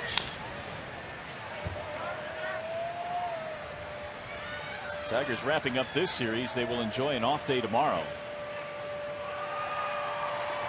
And then the Cubs come to town. Jackson, Porcello, Galarraga in that series.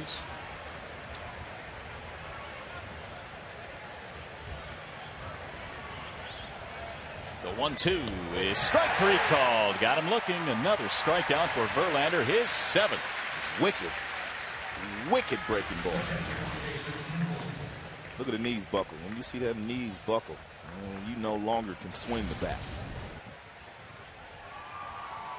There's that poll question again today. The best father and son combo in Major League history, and the leader so far, the Griffeys. 56% of the vote. We'll have all the final tallies on Tigers Live. It's a good choice. All of them on that list were really good. But the Griffeys leading. That pitch got away from Verlander. There you go.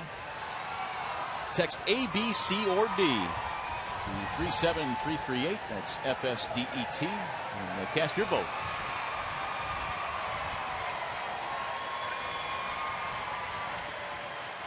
The 1-0. Ground ball to second base. To get him out of the inning. And it will. Nothing comes to the leadoff walk in the steal. Stretch time here at the ballpark. Laird, Everett, Granderson on the way.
For Milwaukee, Verlander has been great through 7. With 7 strikeouts in the big low. Brandon Inge, a 3-run shot. His 16th home run of the year. And that is the difference. That came in the 6th inning to give the Tigers their first lead. Well, really, Gallardo, I should say, has only made one mistake. And that was a home run you talked about. But this guy, as good as advertised, breaking balls at the bottom of the strike zone. Good arm speed, throwing out of the same arm slot. He hides the baseball well. I mean, this is a really good pitcher. I mean, I can see why he has won as many games as he has won, and the opponent's batting average is so low against him. And the numbers on Gallardo: 6 strikeouts, a couple of walks, and 1 very big home run for Brandon Inge. So Gerald Laird leads it off as we go to the bottom of the 7th. But what do you do, Rod? You've got Verlander, who's thrown 106 pitches. Do you send him back out? I would consider it, because that is for sure. Yeah, you talked about the fact that he only threw 70-plus pitches in his last start in St. Louis 5 days ago. I guess it really just depends on how well Jim's bullpen is rested and how good Verlander feels. I'm sure Jim will go in and look at him straight in the eyes and say, how do you feel? You want one more? And sometimes you give your aces that luxury to go back out and finish the deal. What do you think? I think he goes back out. That one bounced in front of the plate, 1-2. Yeah, I think that he seems strong enough. And you know, we talked about how bad the weather was in terms of heat back in St. Louis, but today it's a gorgeous day here. Yes, indeed. That should not be a factor. He hasn't pitched in a whole lot of stress today, although getting through any big league lineup is a little stressful. Now 2-2 on Laird. Everett to follow, and then Granderson. Meanwhile, Gallardo, he's only thrown 88 pitches, so he's in real good shape himself. Wave and a miss. Laird is down, and another strikeout for Gallardo. That is his 7th. So he continues to rack him up, and that'll bring up Adam Everett.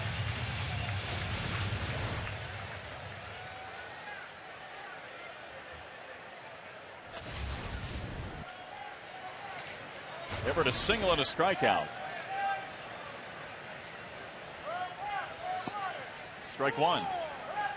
6 Detroit hits today, and all of them singles except for the home run by Brandon Inge.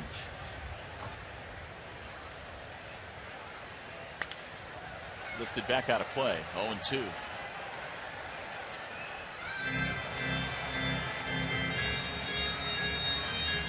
Tigers, who had manhandled the National League in the past 3 or 4 years, came in sub 500 against the NL this year at 5-6. They can even up that record with a win here today. Tigers have done most of their damage against the American League West this year. They're 14-4 against the West. But as we've talked about over and over, you've got to win the Central. Beat up on the teams that are in your division to have a chance. 1-2.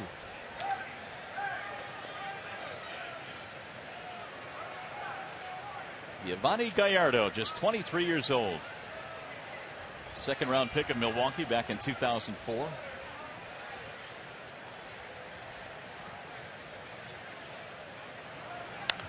Fouled away again. By the way, the attendance here today on Father's Day, what a crowd. It's a sellout. 41,163. And what I guess you could say, despite a few clouds in the area, perfect day for baseball. Yeah, getting dads to the ballpark today.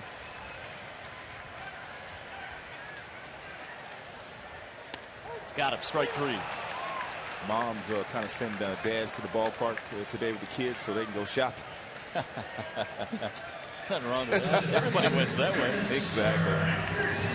Hey, fans, get interactive with others, Tiger fans, and receive updates from Fox Sports Detroit on Facebook and Twitter. On Facebook, go to facebook.com/Fox Sports Detroit, or Twitter. It's twitter.com/Fox Sports DET, and become part of our growing social network community on Facebook and Twitter. Here's Granderson now with 2 outs. Curtis 0 for 2. He has a walk.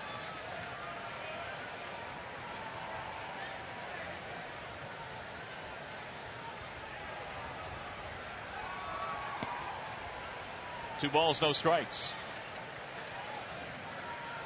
Well, while some other Tigers are gaining on him, Granderson still leads the team with 17 home runs.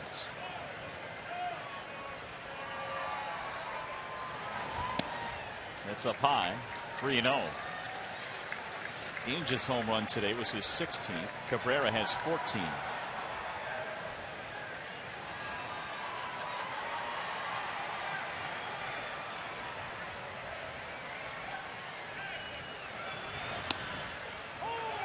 Randy was about to discard the bat, and Ron Copel said, not so fast. There it is, 100 now for Gallardo. Checked it, and there is ball 4. They want the appeal, but he said he held up. third walk to go with his 8 strikeouts. He's going to bring up Santiago.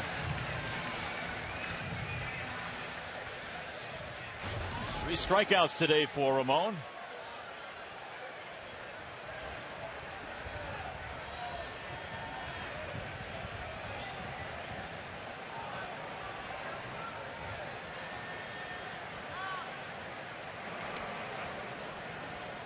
Anderson had a walk back in the 3rd. He has a walk here in the 7th. A threat to run with 11 steals this year. That paces the Tigers. Anderson has 10.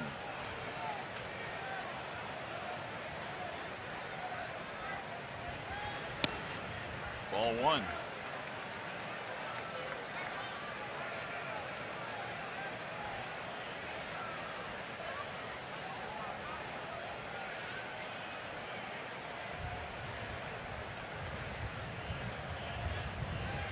Grandy stretching his lead. And it's fouled away. 1 ball, 1 strike on Santiago.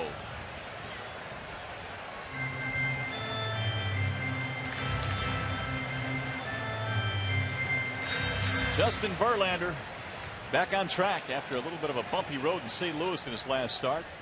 And it looks like he's going back out there.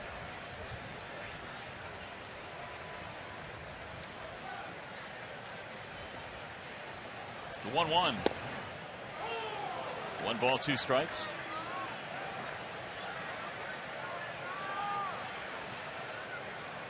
Santiago trying to avoid his 4th strikeout of the game.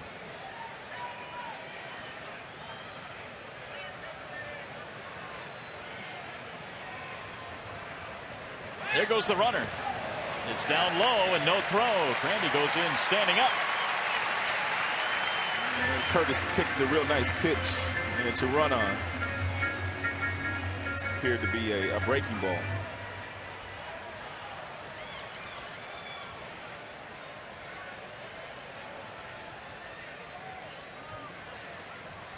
Now a chance to drive in a run for Santiago. Tigers would love to build on that 3-1 edge, and it's slapped back out of play. Ramon this year has knocked in 21. He got off to such a great start in April and really formed that great combination with Adam Everett. Santiago had that big game in Seattle earlier this year in April. Everett, meanwhile, has done a steady job with 26 RBIs as well. Driven in the air toward left field.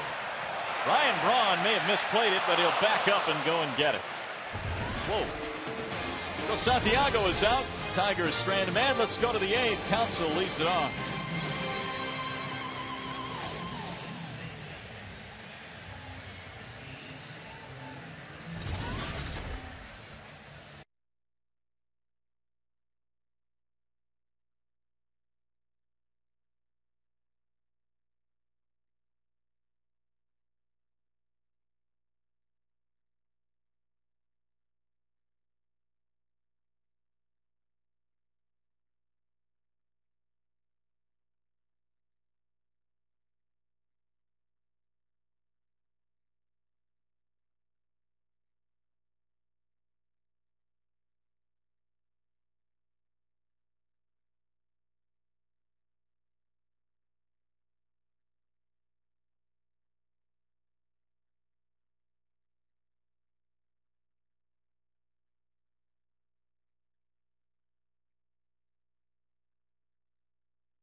this Tuesday through Thursday. Tickets available for all 3 games at 866-66-TIGER or online at tigers.com. The Cubbies are coming to town.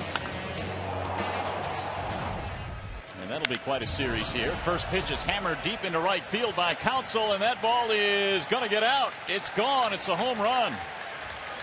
A line drive home run by Craig Counsell, and now it's a 3-2 ball game. That one just cleared the fence.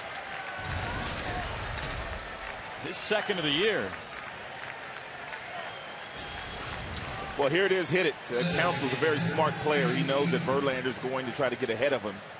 And he was up there in a swinging mood, and he got underneath one and hit it into the first row in right. 3-2 ball game. And Verlander answering the bell here in the 8th after 106 pitches through 7. And he misses now to Casey McGee. I like the fact that Jim has allowed him to go out for the 8th, especially going up against the top of Milwaukee's batting order. No disrespect to the guys in the Tigers bullpen, but Verlander's the best pitcher they've got. Well, with that home run by Craig Counsell, another $18,000 has been raised to support prostate cancer research. You can make a donation by calling 800-798-CURE. 1-2. The bullpen back at work again. Zumaya and C. They were warming up earlier. The hook misses high. 2 balls, 2 strikes on McGee. No doubt C getting ready for fielding. Should they see him in this inning with a runner in scoring position. Breaking ball and a dandy. No chance for McGee. 8 strikeouts. When you throw 95, 96, and then you come back with this pitch right here, and you throw it from the same arm slot, same arm speed, you're going to get a lot of big league hitters that just harmlessly watch it go by. It's tough to get to. If you throw Braun a first pitch fastball, locate it, make him hit it to center field, not left.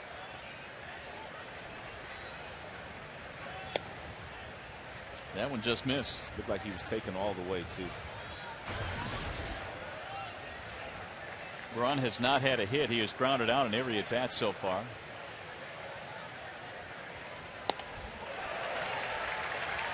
Verlander has given him a steady diet of those fastballs above the belt buckle, and Braun has not been able to do much damage against those pitches. But if you get it down a little bit lower, he can handle it, but those he can't touch.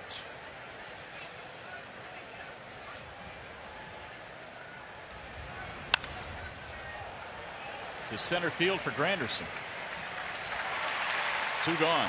Well, here we go, partner. At bat of the day. It's not going to be Verlander. It's going to be Bobby C. to come on and take, or try and take care of Prince Fielder. So Verlander will give up the baseball 7 2/3, but this is going to be quite a confrontation when we get back. Verlander will get a huge round of applause, and what a job he does today. Wall side windows pitching change. We'll be back.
Well, he's one of the best pitchers in baseball, and he threw a no-hitter against this Milwaukee Brewers team back in 2007.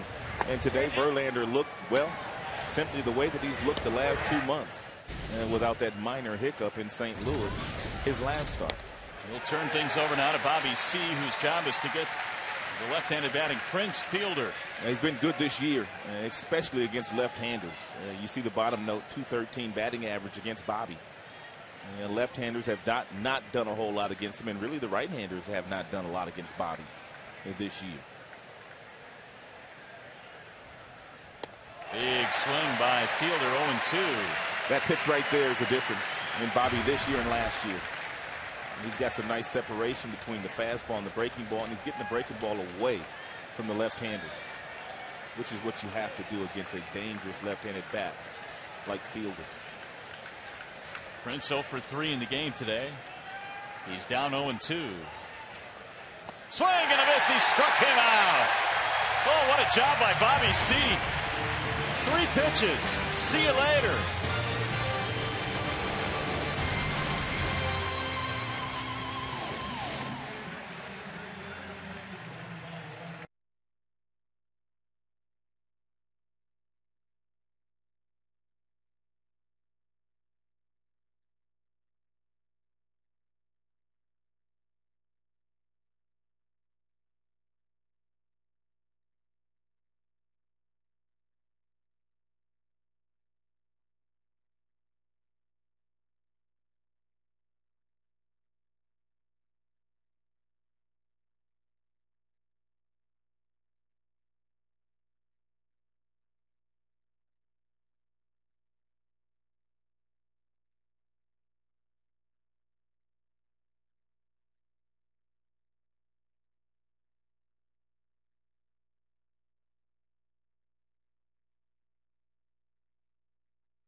Tigers baseball on Fox Sports Detroit, brought to you by Comerica Bank, standing the test of time since 1849. Father's Day here at the ballpark, Family Day as well. All the Tiger dads are able to bring their youngsters to the ballpark and enjoy a great day here before the game. And they're enjoying a great day here. Happy Father's Day to everyone. Yes, indeed. Thank you for that sign. All right, Carlos Villanueva is on now for Milwaukee. 31st game now that he's been in. He comes in 2 up, 4 down as far as the record's concerned. And 4.78 earned run average, 11 walks in 32 innings in the league, hitting just over 200 against Villanueva. Good breaking ball gets Cabrera out in front, 0-1. Tigers lead it by 1 now, 3-2 as we play here in the bottom of the 8th inning.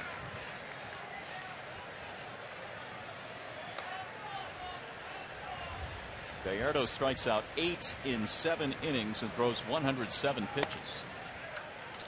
Cabrera is one of those kinds of hitters, kind of a throwback.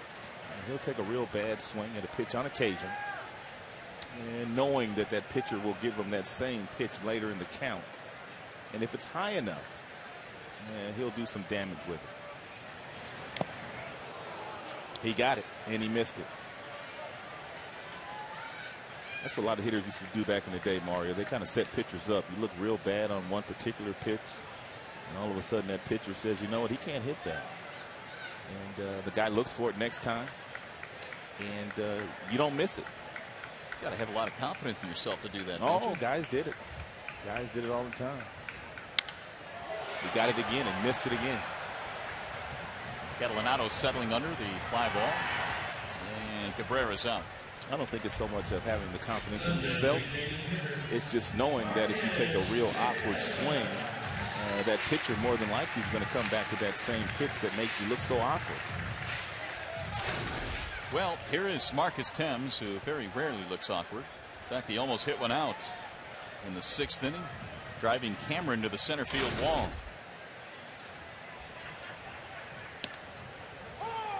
Strike one. Tigers have 6 hits. Brewers have 5. We expected a close one here today with Gallardo and Verlander hooking up. And that's what we have.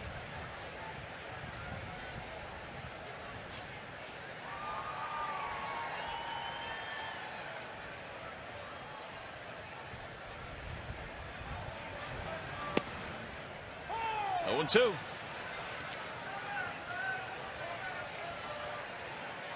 Carlos Villanueva is out of Santiago in the Dominican Republic.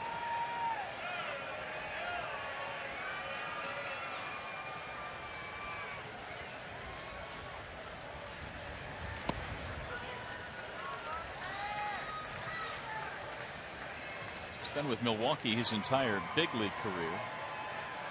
Trying to get Thames here with 1 out in the 8th. Originally part of the San Francisco Giants organization, Villanueva. The 1-2. 2 balls, 2 strikes on Marcus Thames. 5 RBIs in the series for Marcus. Of course, he hit a couple of home runs in that rain interrupted game on Friday. A couple of 2-run shots.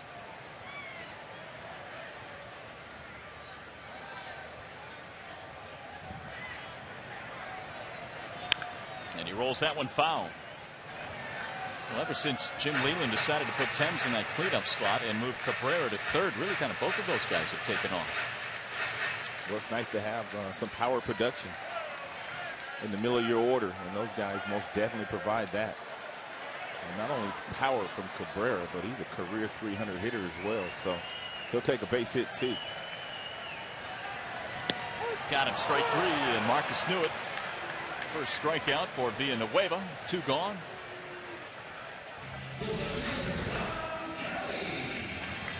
He likes his breaking ball because he's thrown quite a few of them.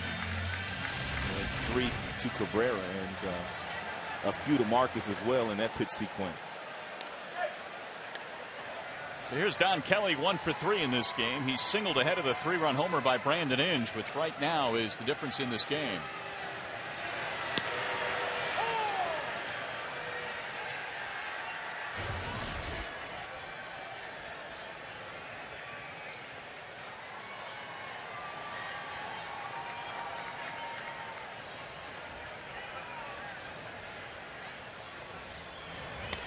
Kelly takes outside. The Tigers closer is warming up. Fernando Rodney. And those 1-run saves are the most difficult.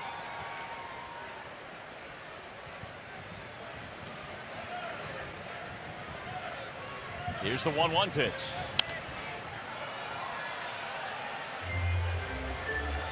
We've had 18 total strikeouts in this game, 9 for each side. Of course, the good portion of those for the starters Gallardo and Verlander. There's Fernando.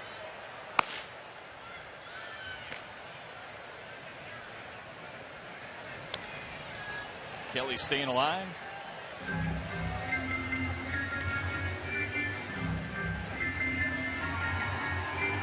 One ball, 2 strikes on Don. 5 for 10 in this series against Milwaukee.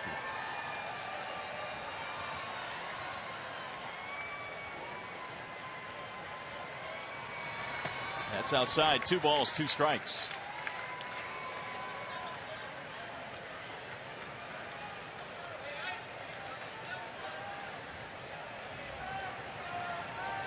There's Brandon Inge on deck.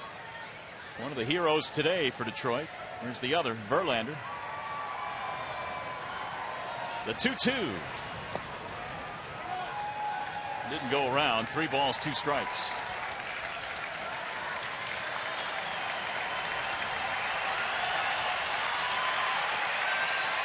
the crowd of better than 41,000 making some noise now on 3-2 to Don Kelly. Sellout here today at the ballpark.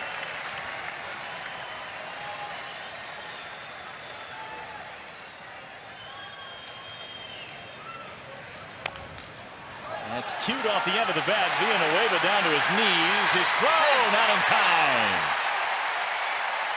Fielder tried to coax that one by running toward the dugout, but Kelly had too much speed. I'm surprised the play was this close. If he would have bunted this ball, it would have been a perfect bunt. And if Villanueva got over, slid, got up, and fired a strike to Fielder. That play was a lot closer than I thought it was going to be. Especially when Villanueva went down to his knees. He got up and got enough on that throw. But Kelly keeps it going now for Brandon Inge.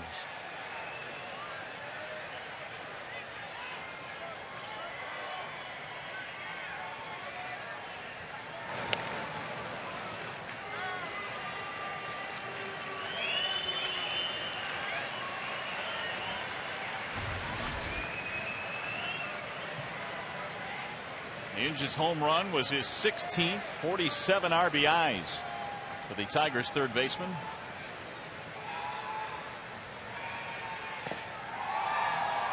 One 1-0.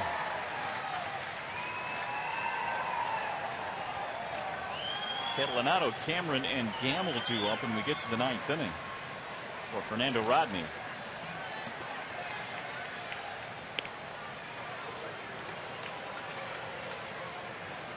Don Kelly with that infield hit is now 6 for 11 in this series.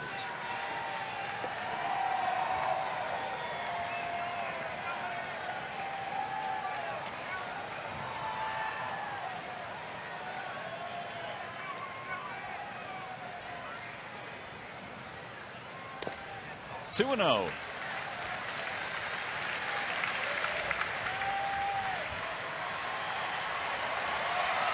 Villanueva has been a guy that has pitched both in the rotation and out of the bullpen. Made 9 starts for them last year. Trying to keep this a 3-2 game here today. He's behind 2-0. Swing and a miss.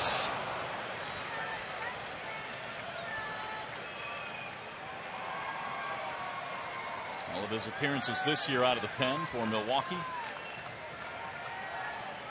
Tigers now have 7 hits on the board. That's Kelly at first base.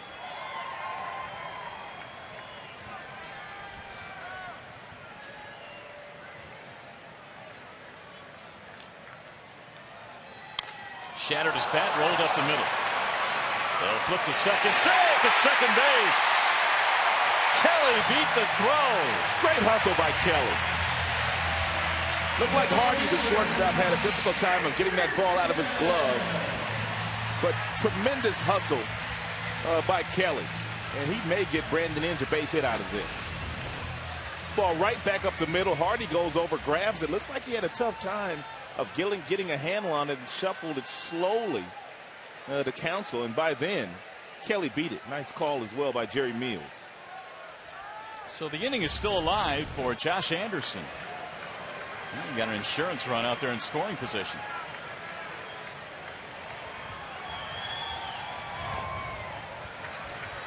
One ball, no strikes. They've ruled it a base hit.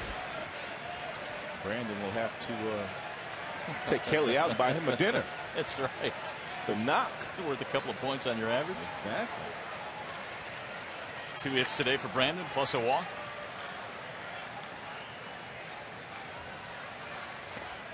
Swing and a miss by Anderson, 1-1.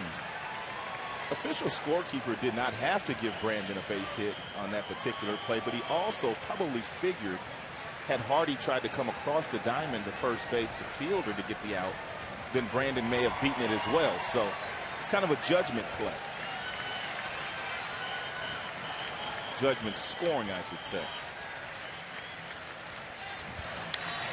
Fouled back 1-2 now on Anderson. Well, that is the 8th Tigers hit in this game. And what looked like it was going to be a very simple inning for Villanueva has turned a little murky here. A couple of infield hits. 25th pitch coming up in this half inning alone.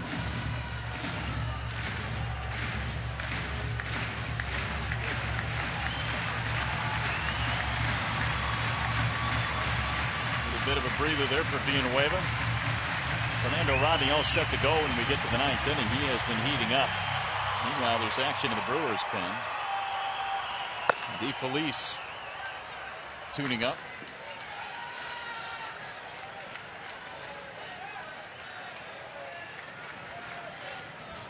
Swing and a miss. Anderson is done, and so are the Tigers. So we'll get to the 9th. Tigers holding on to a 1-run lead. Catalinato, Cameron, Gamble coming up.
AT&T, the nation's fastest 3G network. AT&T, your world delivered. Well, here we go. It's the 9th inning. Last call for Milwaukee in a 3-2 ball game. What a game it's been in the series finale. Tigers going for the sweep, and they have their closer on the hill, Fernando Rodney. Well, Rodney needs to attack the strike zone, especially against the leadoff hitter, Catalinato. You can't afford to walk him and make him put the ball in play. When Rodney does throw strikes, the opponents hit only .235 against him, and he's been perfect this year in saves and save opportunities. 13 for 13. Catalinato, Cameron, and Gamble due up here in the 9th. Tigers lead by 1. First pitch, a wave and a miss. Change piece right out of bid.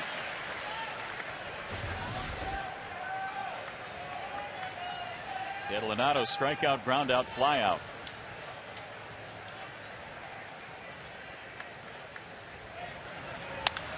Ground ball hit to the right side. Santiago, one away. Big out. Big out.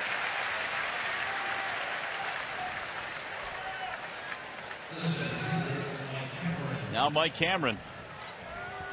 Verlander hanging out in the dugout, hoping that Rodney can put this one in the victory column and give Justin his 8th win.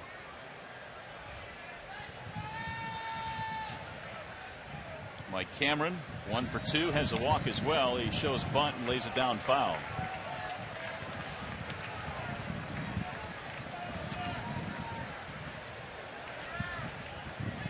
Verlander with a win here today would tie, believe it or not, Rick Porcello for the team lead in victories with 8. Porcello, the rookie for the Tigers, with a fabulous first half. 2 more outs to get, though.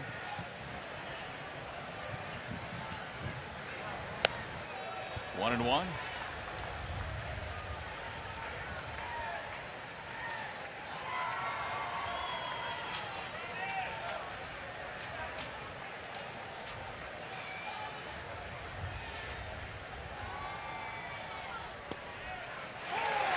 Fernando's 13 saves matches his career high that he had last year. He established that last season.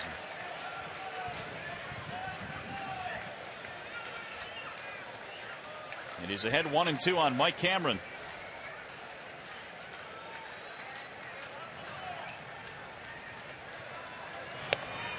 Two balls, two strikes.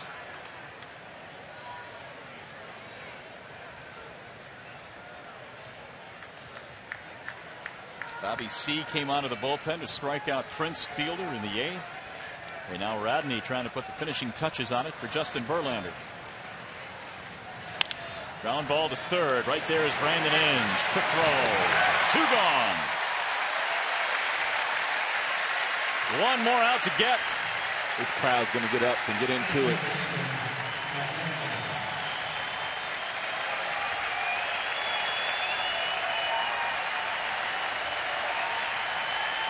$41,163. Sellout on their feet. Here's Matt Gamble. Swing and a miss.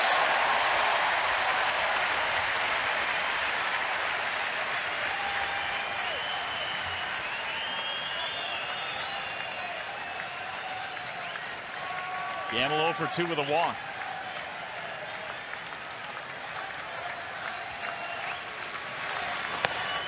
A little bit high. 1 ball, 1 strike. Ooh, he reached back to get a little extra there.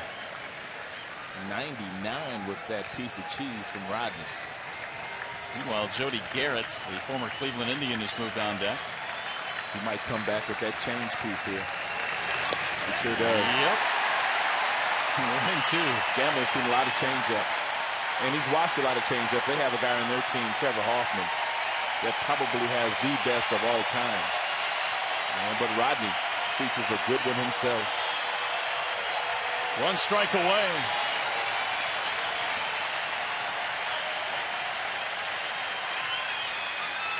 He struck him out. That's how you get a save. 1-2-3. What a day by Verlander. They swept the Milwaukee Brewers.